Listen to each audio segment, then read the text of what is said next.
После 20-летнего перерыва в Северо-Осетинском госуниверситете появится военная кафедра. Сегодня состоялось совещание рабочей группы по открытию военного учебного центра. Обучение будет длиться 2 года. Выбрать кафедру сможет каждый желающий студент СОГУ, независимо от факультета. Главное – пройти конкурс. Всего здесь будут обучаться 90 юношей. После получения диплома выпускник получает и военный билет. Наш университет вошел в число 6 российских вузов-претендентов на открытие военных учебных центров. В сентябре состоялась коллегия Министерства обороны страны, на которой было принято окончательное решение.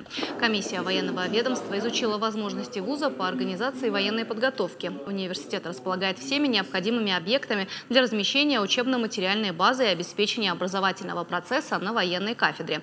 Проработан и вопрос с военной техникой и вооружением. Обучение начнется уже в следующем году. Стоит отметить, что на Северном Кавказе больше нигде нет такой кафедры.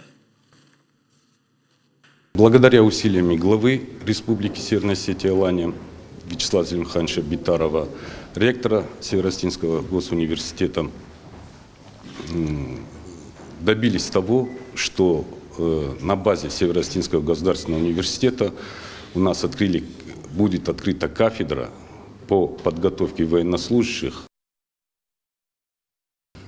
Фактически более 20 лет, соответственно, отсутствие данной кафедры не позволяло в полном объеме вести работу с молодежью в рамках военно-патриотического воспитания.